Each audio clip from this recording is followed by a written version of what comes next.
Today we're taking a look at synths and strings, how they can really help to push your production along, develop your production and keep your listener listening, and a super simple approach to mixing them. Let's dive straight in.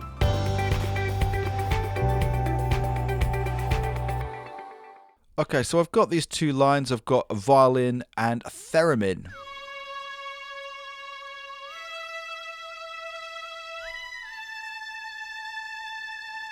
They're playing exactly the same line, so they're already achieving balance. I've got one hard left and one hard right. They come in on the chorus and they really help to not only add a counter melody and something more interesting in the chorus, but you also get that extra width as well.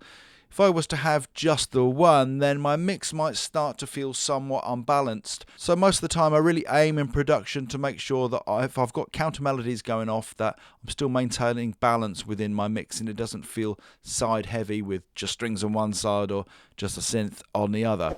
Let's take a listen to those two in the mix. Who's these guys? Community cups, gangs and knives, and make it stop. Someone please free the bass.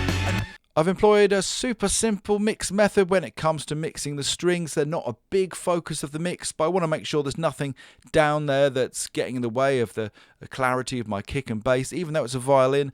So I've brought in my high-pass filter right up to 300 Hertz on this channel strip.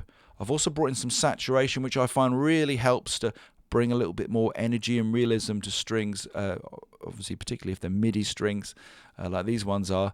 And then it's a case of fishing around somewhere from, say, 800 Hertz up to around 3K, listening for anything tonally with these violins that's really going to help them complement the mix. Nice settled around 3.2K. This is something, again, you really want to work on within the mix, not solo and isolated, because you really want to be listening for those violins, cutting through and finding their place within the mix. And it's an even simpler story when it comes to mixing this theremin. I'm kind of just letting this sound do its thing. I've brought in the high pass filter, a little bit of saturation.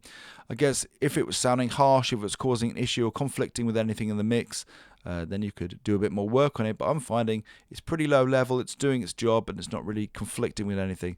Let's just take a listen to what they sound like within the mix. Who's these guys? Community cups, gangs and knives, and make it stop.